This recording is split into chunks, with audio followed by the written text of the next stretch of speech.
My name is Charlie Bowen, and I chose to cover the Bolshevik Revolution for my final presentation. Throughout the presentation, I'm going to cover Russia's background and content, the October Revolution, its effects and outcomes, and finally, a conclusion. So, going into Russian history before the revolution, in the late 19th century, other major European powers, like Germany and the United Kingdom, had transformed from agricultural economies to industrial economies.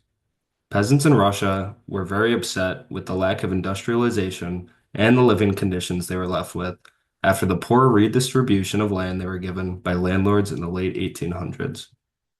In the 1890s, the number of wage laborers increased by 75%, and the overall industrialization increased by 25%. However, workers were upset with their 12-hour workdays, their 6-day work weeks, and crowded working conditions. This led to a series of strikes and continued discontent among many poor and working class Russians in the late 1800s and the early 1900s. The leader of Russia, Tsar Nicholas II, mostly ignored the discontent and struggles of the working class. He also ignored liberal and reformist members of the aristocracy who wanted to find ways to help the workers and peasants. This led to many people losing trust in the government and supporting the idea of a revolution in Russia.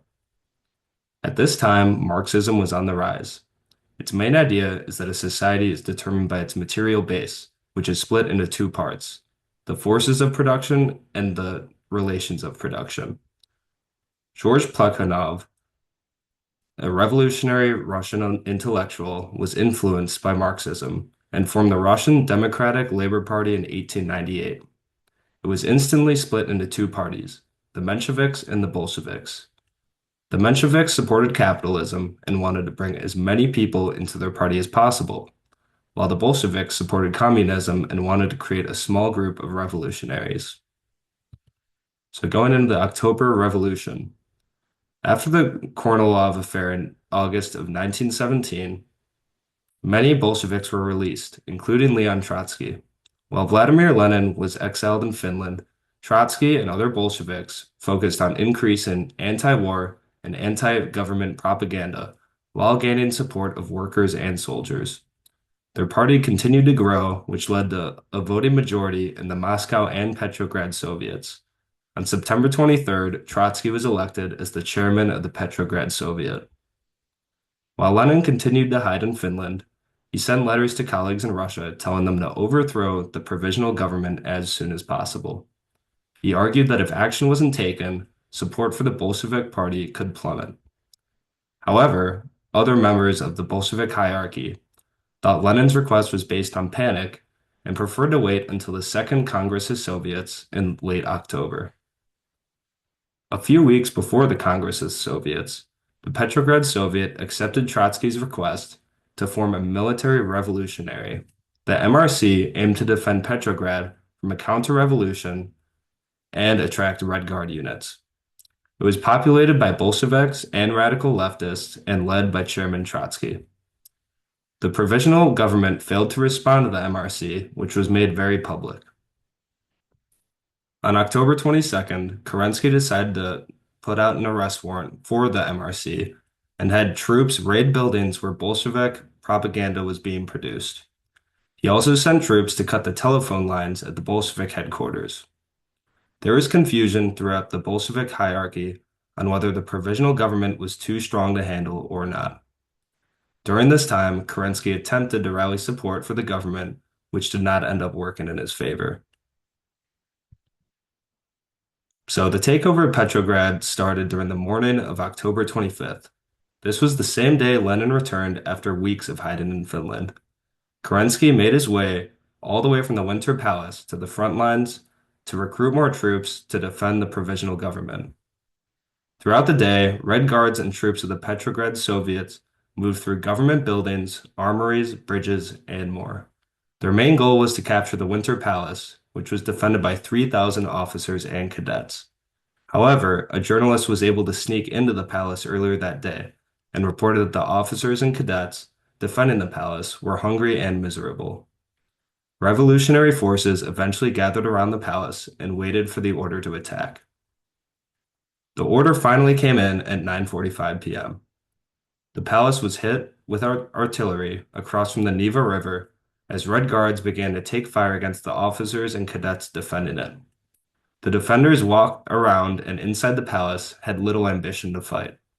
Some of them fled, while others joined in with the attackers.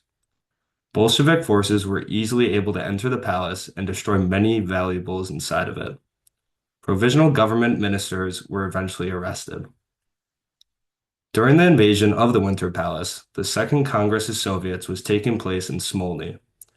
With 670 total members present, the Bolsheviks had the majority, with 300 of their delegates and 80 of their leftist allies.